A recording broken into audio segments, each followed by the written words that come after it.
Romanos capítulo 8, dos versos... Romanos 8,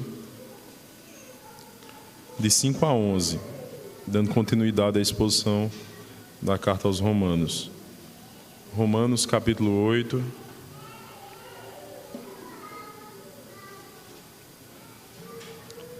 Romanos 8, de 5 a 11. Porque os que são segundo a carne inclinam-se para as coisas da carne, mas os que são segundo o Espírito, para as coisas do Espírito. Porque a inclinação da carne é morte, mas a inclinação do Espírito é vida e paz. Porquanto a inclinação da carne é inimizade contra Deus, pois não é sujeita à lei de Deus, nem em verdade pode ser. Portanto, os que estão na carne não podem agradar a Deus. Vós, porém, não estáis na carne, mas no Espírito, se é que o Espírito de Deus habita em vós. Mas se alguém não tem o Espírito de Cristo, esse tal não é dele. E se Cristo está em vós, o corpo, na verdade, está morto por causa do pecado, mas o Espírito vive por causa da justiça. E se o Espírito daquele que dentre os mortos ressuscitou a Jesus habita em vós, aquele que dentre os mortos ressuscitou a Cristo também vivificará os vossos corpos mortais pelo seu Espírito que em vós habita. Amém. Senhor nosso Deus, esta é a tua palavra, este é o teu povo. O que nós te pedimos, ó Deus, nessa noite, é que por ela, pela tua santa lei, o teu santo evangelho, o Senhor fale aos nossos corações. Edifique, ó Pai, a tua igreja, pelo poder que há nesta palavra, operando o teu Santo Espírito em nós, para que o teu nome seja glorificado e que nós, ó Deus, possamos sermos edificados para a tua glória. Amém. O que move o seu coração? O que motiva os seus atos? Qual é a sua identidade real? A quem você pertence? Você realmente está salvo? Paulo, depois de expor o dilema do capítulo 7, em que não compreendia o próprio modo de agir, pois fazia o que detestava ao invés daquilo que preferia, em seu desespero, clama por quem o livrará desta terrível condição. Ele diz no verso 24: quem me livrará do corpo desta morte? Ao que responde no verso seguinte dizendo: graças a Deus por Jesus Cristo, nosso Senhor. Paulo então prossegue sua argumentação com duas afirmações importantes no início do capítulo 8, conforme vimos na exposição passada. Em primeiro lugar, que agora, mediante aquilo que fez Jesus Cristo, nenhuma condenação há para aqueles que creem no Filho de Deus. Em segundo lugar, pois tudo aquilo que demandava a lei é cumprido em nós pela obra e mérito de Jesus Cristo. Ele diz: a fim de que o preceito da lei se cumprisse em nós. A justiça de Cristo nos é imputada pelo Espírito, pois como ele mesmo deixou claro no capítulo 7, o homem é incapaz de fazer isso, alcançar a justiça, obedecendo à lei pelos seus próprios méritos. Por causa dos méritos de Cristo é que temos paz com Deus. Por causa de sua justiça é que somos declarados justos. É mediante sua graça que somos chamados filhos de Deus. Depois de explicar isso, Paulo então passa a falar nos versos seguintes acerca da nova vida no Espírito, em contraste com a velha vida vivida na carne. Ele quer que seus leitores tenham plena certeza de sua salvação.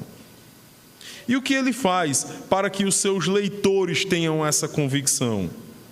Ele os assegura acerca de nossa identidade, do nosso reconhecimento na aliança, que é mediante a habitação do Espírito Santo de Deus em nós.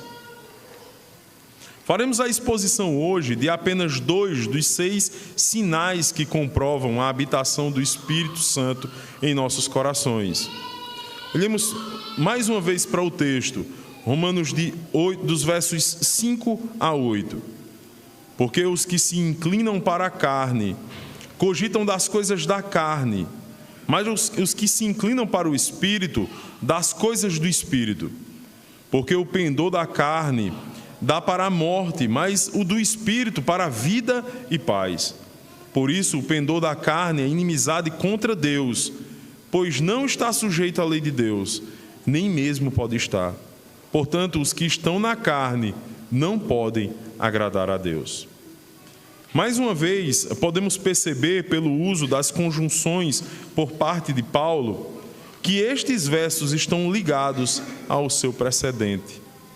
Observe que as expressões os que se inclinam para a carne e os que se inclinam para o Espírito dão continuidade à ideia das expressões segundo a carne e segundo o Espírito, do verso 4. Paulo aqui amplia o contraste binário entre carne e Espírito, elucidando aos seus leitores aquilo que está envolvido em cada um desses elementos e suas implicações quanto àquilo que apontam. Aquele governo que conduz à vida e o que conduz à morte. Aquilo que identifica os súditos de cada reino. E aqui chegamos então ao primeiro sinal da habitação do Espírito Santo. O coração daqueles que possuem o Espírito Santo se inclina para aquilo que é santo. Paulo diz no verso 5: porque os que se inclinam para a carne cogitam das coisas da carne, mas os que se inclinam para o Espírito, das coisas do Espírito. Precisamos destacar algumas expressões utilizadas aqui pelo autor. Carne é uma referência à natureza humana corrompida, controlada pelo pecado. Espírito, uma referência ao Espírito Santo de Deus. Os que cogitam das coisas do Espírito nasceram de novo. Eles têm um novo princípio estabelecido em sua natureza, para incliná-los a Deus em uma vida de santidade. Observe que a ideia, nos vários usos dessas palavras por parte de Paulo, é a de um fator determinante, condicionante e até dominante da vida do indivíduo, como afirma Cranfield. Estes dizem respeito à inclinação do caráter humano, aquilo que ele é ou se torna. Neste tocante, cogitar das coisas da carne é ter as coisas da carne como objetivo que absolve o pensamento, os interesses e os propósitos. Já o pendor da carne é o complexo de disposições, ou seja, de atividades ou ações da razão e também dos sentimentos, padronizadas e controladas pela carne. Por igual modo, cogitar das coisas do Espírito significa ter as coisas do Espírito, como objetivo que absolve o pensamento, os interesses e os propósitos. Já o pendor da carne é o complexo de disposições, ou seja, de atividades ou ações da razão e também dos sentimentos, padronizadas e controladas pela carne. Esses verbos, andar, cogitar e prender, definem a condição moral básica do indivíduo, a atitude íntima do coração e da mente, que resulta dessa condição moral e a prática que emana de ambas. É por isso, meus irmãos, que não podemos estabelecer uma aliança com aqueles que são ímpios. Não há compatibilidade nenhuma. O puritano Thomas Manton dizia que um homem piedoso não pode deleitar-se com um homem perverso, e um homem perverso não suporta os piedosos. Meus irmãos, o fundamento de qualquer relação está baseado na similitude, ou melhor, na semelhança da mente e disposição. Um homem ou uma mulher piedosa certamente terão muitas diferenças com mulheres e homens ímpios, pois os que se inclinam para a carne cogitam coisas da carne, e os do espírito, coisas do espírito. Há uma inimizade latente, meus irmãos, exatamente porque o ímpio odeia o piedoso. Eles os odeiam porque os piedosos são contra o curso da vida que eles escolhem, da forma como eles vivem, das coisas que fazem, como fazem e do porquê fazem. Percebam que o ímpio sempre considera o piedoso alguém estranho, diferente, esquisito, religioso radical. O ímpio não consegue conceber as razões do piedoso em não agir como ele, em não valorizar as coisas que ele valoriza, ter o mesmo prazer nas coisas que ele tem. Além disso, o ímpio vê que o piedoso trata Deus e as coisas celestiais de forma diferente da forma como ele trata, que geralmente é de forma negligente e descuidada. Observe que por causa disso, eles falam mal, criticam e não poucas as vezes se colocam em oposição, chegando até a perseguir a vida piedosa do crente. Como Pedro diz em sua primeira carta, capítulo 4, verso 4, a atitude do ímpio para com o piedoso é a de estranheza e difamação.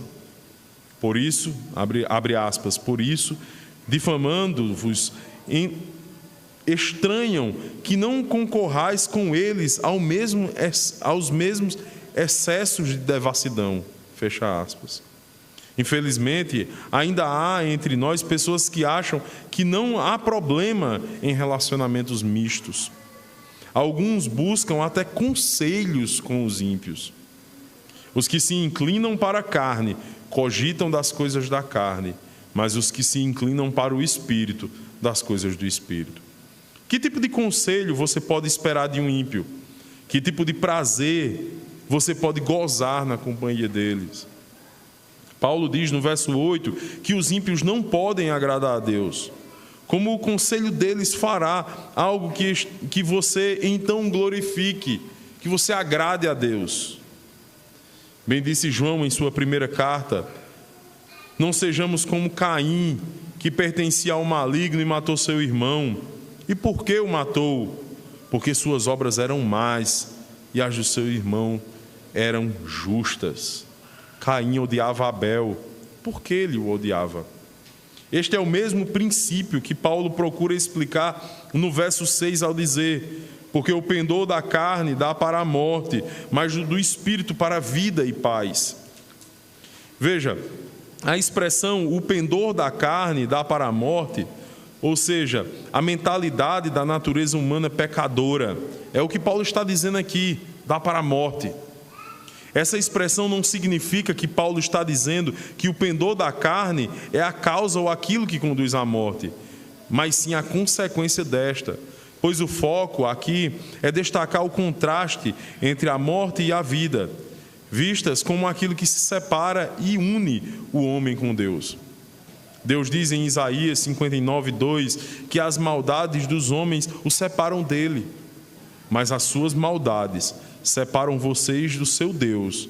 Os seus pecados esconderam de vocês o rosto dele, e por isso ele não os ouvirá.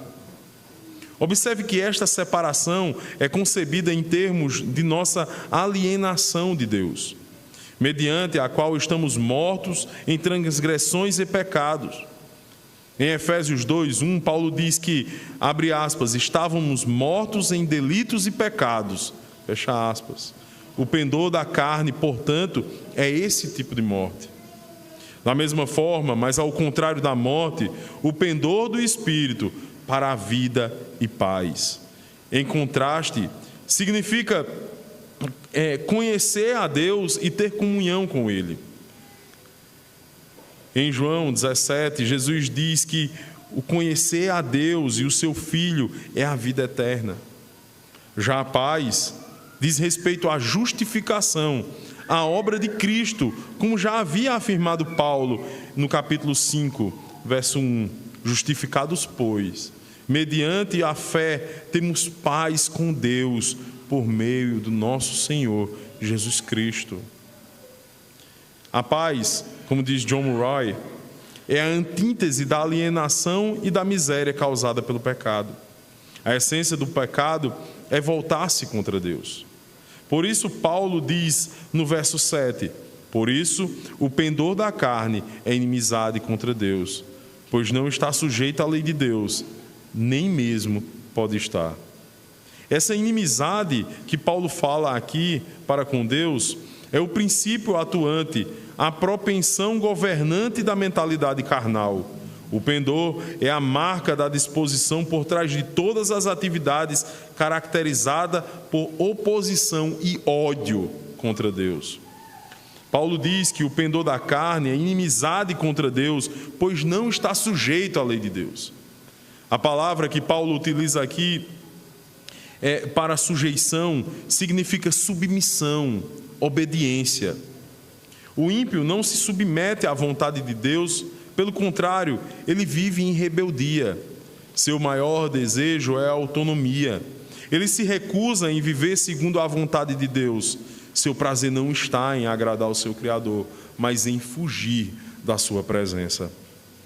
Como diz Paulo no capítulo 1, verso 21, porquanto tendo conhecimento de Deus, não o glorificaram como Deus, nem lhe deram graças.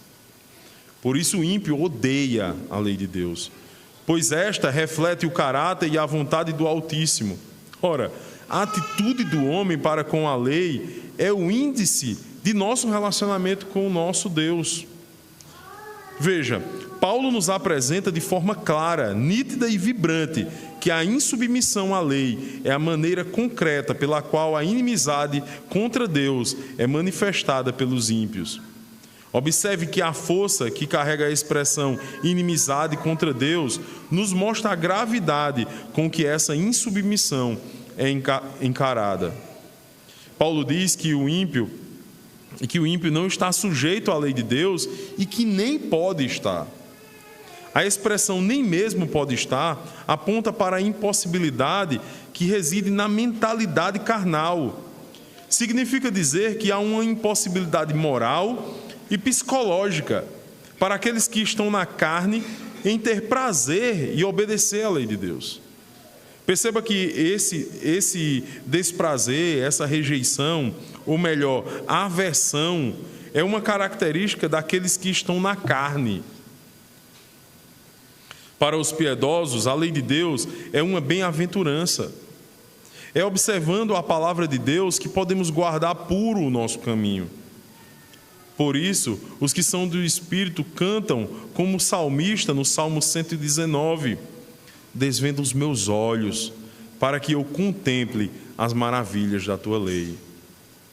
O Salmo 119, seu verso 24, ainda, os teus testemunhos são o meu prazer, são os meus conselheiros. Para o ímpio, para o carnal, isso é impossível. Por isso Paulo diz no verso 8, portanto, os que estão na carne não podem agradar a Deus. Observe que o versículo 8 expande o pensamento da última parte do verso 7, ou seja, a impossibilidade de sujeição à lei que caracteriza aqueles que estão na carne. Essa impossibilidade é acentuada pelo escopo mais amplo, implícito na expressão agradar a Deus. E assim, podemos inferir de forma lógica e necessária que a lei de Deus anuncia aquilo que o agrada. Porém, o que é agradável a Deus envolve mais do que está contido no termo lei. Ora, quando Paulo diz que os que estão na carne não podem agradar a Deus, a impossibilidade é expandida de forma a abranger tudo o que é agradável a Deus. Esta é uma inferência necessária, extraída da primeira cláusula do verso 7. O pendor da carne é inimizade contra Deus. No entanto, o apóstolo não deixa seus leitores limitados a inferências. Ele declara expressamente que fazer qualquer coisa que evoque a aprovação e o prazer divinos constitui uma impossibilidade moral e psicológica para aqueles que estão na carne. Temos aqui a própria doutrina da total incapacidade do homem natural, ou, em outras palavras, a total incapacidade de ser agradável a Deus ou de fazer o que é agradável aos olhos de Deus. Meus irmãos, observem que toda essa passagem confirma e fornece toda a base bíblica para a doutrina da depravação total, da total incapacidade do homem natural em querer dispor ou desejar agradar a Deus. Resistir a isso é resistir à verdade, é resistir ao próprio Deus. Se fomos feitos verdadeiramente filhos de Deus, o Espírito de Deus habita em nós. Uma vez que o Espírito Santo de Deus habita em nós, nossa vontade, nossa afeição está voltada para as coisas de Deus. Estão voltadas para fazer e viver da forma que Deus se agrade e que seu nome seja glorificado. Observe que o prazer dos que foram reconciliados está na lei de Deus. E como diz o salmista, na sua lei medito dia e noite. Me admira ver tantos ditos cristãos não se importarem com a lei de Deus, principalmente com os 4 primeiros mandamentos. Tantos negligenciam o dia do Senhor.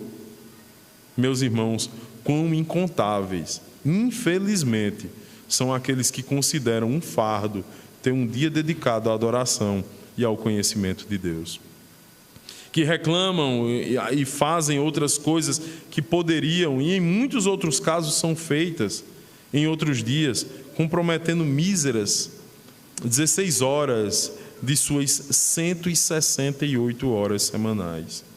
O que são 16 horas? Tendo em vista que das 24 do dia que você toma, 8 são para dormir, dedicadas exclusivamente ao Senhor. Que tipo de caminhada no Espírito é essa? Que pendor, que inclinação ao Espírito é essa? Que tipo de sujeição à lei de Deus é essa que você tem tendo? O que move o teu coração? As coisas do Espírito, como a oração, a leitura da palavra, o cântico dos salmos, o culto doméstico, o culto solene, a meditação na palavra de Deus, a reflexão acerca da pregação do dia do Senhor? Ou será o jogo do seu time do coração? Ou seriam os programas de auditório, uma série de ação, aventura, ou quem sabe até mesmo de terror? Talvez seja um passeio à praia, ou uma viagem ao campo, bater uma bolinha com os amigos, talvez até na praia. O que tem sido mais importante na sua vida? O que tem motivado os seus atos? A glória de Deus? Você trabalha e dá o melhor de si durante a semana, porque sabe que aquele emprego foi uma bênção de seu Deus, e por isso você tem prazer e alegria em fazê-lo bem feito? Que você ama a sua esposa, é gentil com ela, procurando suprir todas as suas necessidades, perdoando-a de seus erros, suportando os seus defeitos, procurando ensiná-la a desenvolver a retidão e a santidade, porque assim como Cristo ama a igreja, você também deve amar ela. Ou será que você não vê a hora de chegar ao final de semana para se livrar do fardo que é o seu trabalho, e que faria qualquer coisa para se tornar rico, muito rico, para nunca mais trabalhar? Tem procurado sair de casa sozinho para se livrar do peso de sua família? Ou será que você tem uma vida individualizada e necessita de um momento que é só seu, para esquecer do atraso que os seus filhos lhe proporcionaram? Qual é a sua identidade real? A quem você pertence? Onde, afinal, você está? Certamente, meus irmãos, eu e você podemos obedecer, ainda que desejemos perfeitamente. Não podemos obedecer, ainda que desejemos perfeitamente a lei de Deus. E isso não pode ser confundido com não podemos obedecer de jeito nenhum. Nós devemos obedecer, pois não estamos mais debaixo da lei do pecado e da morte, mas fomos libertados, vivificados e justificados por Deus. O Espírito de Deus habita em nós e por causa de sua habitação descansamos, temos paz, segurança, confiança, temos fé, esperança, temos vida. E assim chegamos ao segundo sinal da habitação do Espírito Santo em nós. Aqueles que possuem o Espírito Santo têm vida.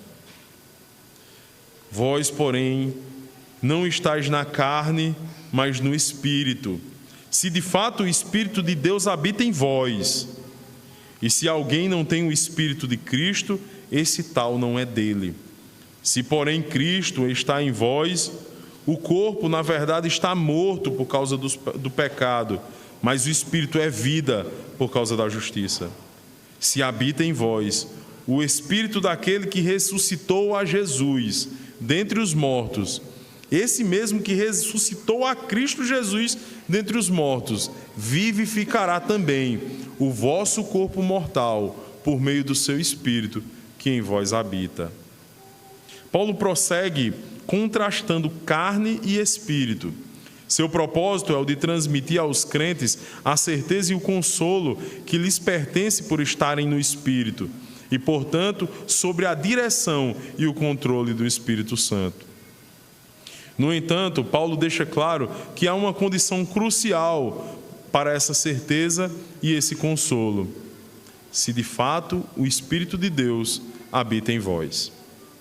Essa é uma referência à habitação permanente do Espírito nos crentes, semelhante àquela que ele fala aos Efésios no capítulo 2, conforme é indicado na porção final do versículo 7, como condição sine qua non para alguém estar no Espírito, pois se alguém não tem o Espírito de Cristo, esse tal não é dele. A referência que Paulo faz aqui ao Espírito de Cristo não é outra, senão ao Espírito de Deus, que fora citado no verso anterior. Isso indica a relação de Cristo com Deus, o Pai, e nos mostra que na mente de Paulo, Jesus era plenamente divino. O que Paulo afirma no verso 9 é que se alguém não tem o Espírito Santo, este não é crente. Todo crente é habitado pelo Espírito Santo e, portanto, está no Espírito. Isso significa que todo crente é espiritual e que, portanto, não existe nenhuma discriminação entre os crentes, semelhante àquela que existe entre os que estão no Espírito e os que não estão. Isso nos mostra que não existem crentes carnais, como muitos propagam por aí. Observe que a força da expressão "esse tal não é dele" exclui qualquer tipo de dúvida acerca do fato de que pessoas que não têm o Espírito de Cristo estão fora do rebanho daqueles que são chamados por Cristo. Quanto a isso, a Escritura diz em Judas, no capítulo 17, verso 19: lembrai-vos das palavras anteriormente proferidas pelo apóstolo de nosso Senhor Jesus Cristo, os quais vos dizia: no último tempo haverá escarnecedores, andando segundo as suas ímpias paixões. São estes os que promovem divisões sensuais que não têm o Espírito. Meus irmãos, esta é uma outra característica acerca dos filhos de Belial. Eles, além de negarem, não se submeterem, não desejarem viver segundo a lei de Deus, segundo a vontade de Deus, escarnecem dela, zombam dela, anulam ela e andam segundo as suas paixões, ou seja, sua própria vontade e seus próprios desejos. Por serem submissos a Deus, são totalmente insubmissos àqueles chamados por Deus. E por isso causam divisões no corpo, rupturas. Isso mostra que o Espírito de Deus não está neles. No entanto, os que possuem o Espírito de Deus foram vivificados pela justiça. Veja o que diz o verso 10. Se, porém, Cristo está em vós, o corpo, na verdade, está morto por causa do pecado, mas o Espírito é vida por causa da justiça. Veja que a variação dos termos habitar do Espírito de Deus possuir o Espírito de Cristo e ter Cristo em nós são expressões que possuem o mesmo significado e são, na verdade, utilizados para expressar a íntima relação que existe entre Cristo e o Espírito Santo, naquela união mediante a qual o crente torna-se morada de ambos. Paulo diz: se Cristo está em vós, o corpo, na verdade, está morto por causa do pecado. Há quem defenda que Paulo se referia à morte para o pecado, ato esse devido à nossa união com Cristo. No entanto, esse entendimento não seria coerente com as palavras por causa do pecado, e nem com o contexto da passagem seguinte, se tomarmos a alusão que é feita no verso 11, a ressurreição, que claramente é uma referência à ressurreição do corpo físico. Neste caso, então, seria a morte física causada pelo pecado, mas não apenas ela. Observe aqui, mais uma vez, Paulo se vale do princípio da separação na morte, mas dessa vez a separação é em relação ao espírito e o corpo do crente, os quais serão aperfeiçoados e unidos novamente na ressurreição final. Como diz Osborne, o corpo morrerá, mas para os crentes a morte física os conduzirá à ressurreição final. Portanto, as palavras, por causa do pecado, apontam de volta para Romanos 5,12 e 6,23, reiterando a verdade tantas vezes enfatizada de que o pecado é a razão pela qual a morte invadiu o aspecto físico dos nossos seres. A morte do corpo é o salário do pecado. No entanto, prossegue Paulo, o Espírito é vida por causa da justiça. Aqui é necessário esclarecer que, ao contrário da nossa versão e da posição de alguns exegetas, entendo que o substantivo Espírito trata-se de uma referência ao Espírito Santo. Ora, se Paulo estivesse aludindo ao Espírito humano, ele teria dito que o Espírito está vivo, e não que o Espírito é vida, como em 1 Coríntios 15, verso 45. Observe que tanto o uso da palavra vida, quanto o restante das ocorrências de Espírito, em todos os versos de 1 a 11, favorece exatamente esse entendimento, de que Espírito aqui significa o Espírito Santo. Veja, a ideia de Paulo é a de que, uma vez que Cristo está em nós, através da habitação do Espírito, nós, embora ainda precisamos morrer por sermos pecadores, temos a habitação do Espírito em nós, que é essencialmente vivificante, como garantia de que seremos ressuscitados da morte ao final. Note que o significado de por causa da justiça é que, assim como o fato de termos de morrer está relacionado ao nosso pecado, nossa habitação do Espírito, que dá vida como garantia da nossa futura ressurreição, ou seja, o Espírito é Zoé para nós, está devidamente ligada à nossa justificação em Cristo. Por isso diz no verso 11, se habita em nós o Espírito daquele que ressuscitou a Jesus dentre os mortos, esse mesmo que ressuscitou a Cristo Jesus dentre os mortos, vivificará também o vosso corpo mortal, por meio do seu Espírito, em quem vós habita. Observe que o Espírito a qual Paulo se refere não é outro, senão o Espírito Santo. Esse mesmo que ressuscitou a Cristo Jesus dentre os mortos, sem dúvida, é Deus Pai. O Pai é o agente específico da ressurreição de Cristo, visto que o Espírito Santo é dominado de o Espírito daquele que ressuscitou a Jesus dentre os mortos. Isso significa que o Espírito Santo mantém íntima relação com o Pai naquela ação específica que pertence ao Pai na economia da redenção.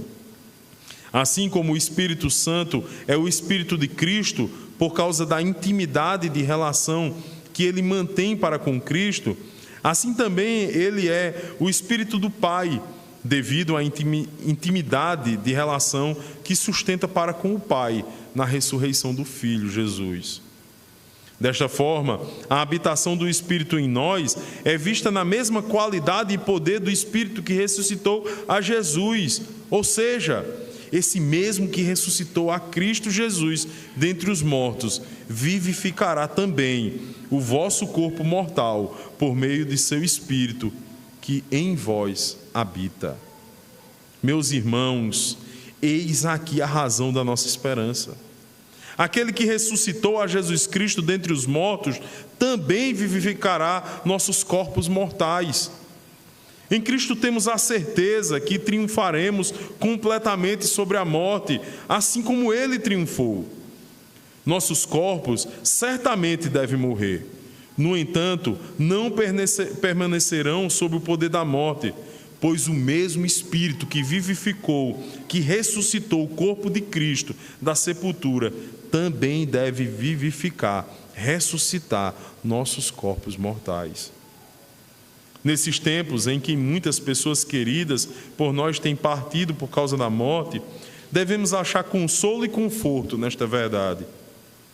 Os filhos da aliança têm a certeza, a segurança e a convicção de que pelos méritos de Cristo foram feitos filhos de Deus.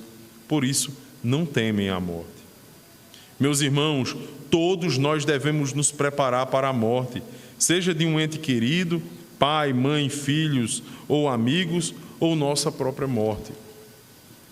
Por isso quero finalizar o sermão desta noite, que falou de vida, paz e esperança, com o testemunho de Margaret Coutnes, esposa do presbítero Thomas Stuart, um casal escocês piedoso que viveu no século XVI. Jamais alguém terminou quaisquer de seus dias com mais marcas distintas de uma obra divina, de uma fé feliz e segura, que Margaret Coutnes. Margaret, depois de dar à luz ao seu 12º filho, ao 4º dia depois do parto, desenvolveu uma terrível febre. Ao sentir que sua enfermidade se agravava, chamou seu marido e lhe expressou seus temores quanto à enfermidade e também acerca de sua preocupação para com sua alma. Naquela ocasião, pediu-lhe, por amor ao Senhor, para não insistir que o Senhor poupasse sua vida. Disse ela a seu marido: eu não desejo viver, mas ore para que eu não morra na escuridão com relação à verdadeira condição da minha alma.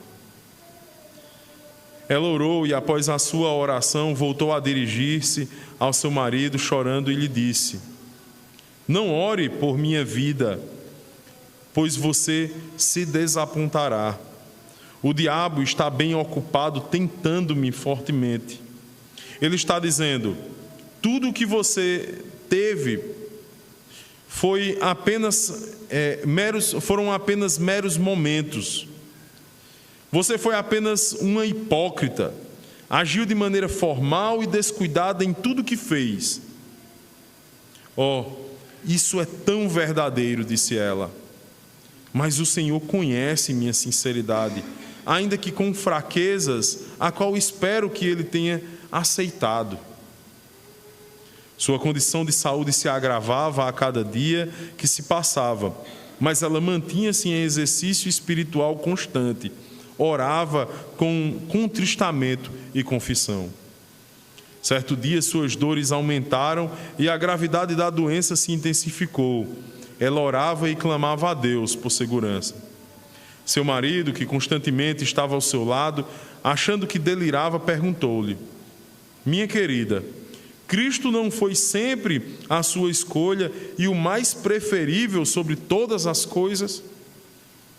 Ela respondeu com grande fervor: Ele sempre foi assim. Ele sempre foi assim para mim. Mais desejável para mim do que riquezas, honras, prazeres, coroas, todas as coisas.